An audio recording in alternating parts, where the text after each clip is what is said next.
యో guys, welcome to Bombay talkies.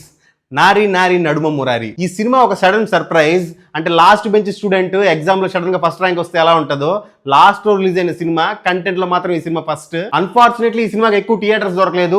దొరికిన theatres లో కూడా 1 or 2 షోస్ మాత్రమే వేస్తున్నారు. ఆల్రెడీ ఈ సంక్రాంతికి ఇంకో 4 సినిమాలు రిలీజ్ అయ్యాయి, అందువల్ల ఈ సినిమాకి ఎక్కువ థియేటర్స్ దొరకలేదు. మేబీ టాక్ బాగా వచ్చింది కాబట్టి షోస్ యాడ్ చేయొచ్చు, కానీ సంక్రాంతి సీజన్ అయిపోతుంది. మరి మూవీ టీమ్ ఈ విషయాన్ని ఎలా హ్యాండిల్ చేస్తారో. ఇక సినిమా విషయానికి వస్తే ఈ సినిమా మీద నాకు 0 కాదు -20 degrees ఎక్స్పెక్టేషన్స్.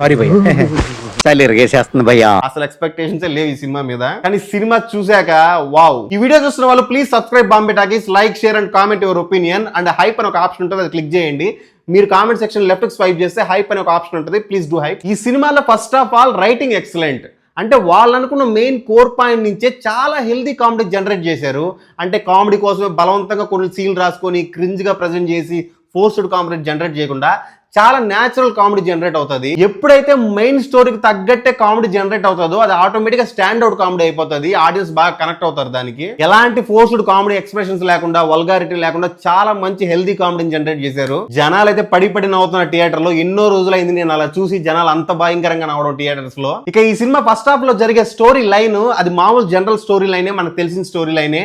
ఎన్నో సినిమాలు 2 women 1 man కాన్సెప్ట్ తో వచ్చినవి, కానీ ఈ కాన్సెప్ట్ కి ఒక సర్ప్రైజింగ్ ఎలిమెంట్ తో బ్లెండ్ చేశాడు. ఆ సర్ప్రైజింగ్ ఎలిమెంట్ నుంచి చాలా మంచి హ్యూమర్ జనరేట్ అయింది. ఆ డివోర్స్ అనే కాన్సెప్ట్ చాలా బాగా వర్కౌట్ అయింది చెప్పాలి ఎంటైర్ మూవీలో. అండ్ ఈ సినిమాలో ఉన్న ఇంకొక మంచి విషయం ఏంటంటే ఉన్న ప్రతి క్యారెక్టర్ ని యూటిలైజ్ చేస్తున్నారు కరెక్ట్ గా. అంటే ప్రతి క్యారెక్టర్ నుంచి హ్యూమర్ జనరేట్ అవుతుంది.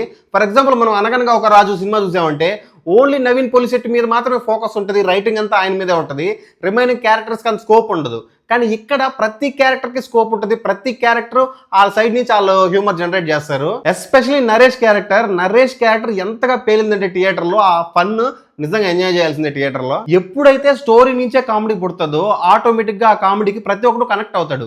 అలా కాకుండా ఒక క్రింజ్ గా ప్రజెంట్ చేసినప్పుడు కొంతమంది ఆ క్రింజ్ కి కనెక్ట్ అవ్వచ్చు, కొంతమంది కనెక్ట్ కాకపోవచ్చు. రిలీజ్ అయిన రిమైనింగ్ మూవీస్ కి ఈ మూవీకి ఉన్న పెద్ద డిఫరెన్స్ అదే. సినిమా మొత్తం అది ఫస్ట్ హాఫ్ అయినా సెకండ్ హాఫ్ అయినా కంప్లీట్ గా ఎంగేజ్ అయిపోయి ఉంటాం. కనీసం టైం కూడా తెలియదు, అంత బాగా ఎంటర్టైన్మెంట్ ఇచ్చింది ఈ మూవీ. కంటెంట్ పరంగా అయితే శర్వానంద్ ఒక పెద్ద కంబ్యాక్ మూవీ అని చెప్పాలి ఈ మూవీ. మరి థియేటర్స్ ఎక్కువ దొరుకుతాయో లేదో, కలెక్షన్ ఎక్కువ వస్తుందో లేదో అన్న విషయం చూడాల్సిందే. ఇక ఈ మూవీకి బాంబే టాకీస్ ఇచ్చిన రేటింగ్ 3.5 out of 5. వచ్చే మూవీ రివ్యూతో మళ్ళీ కలుసుకుందాం. Until then bye by.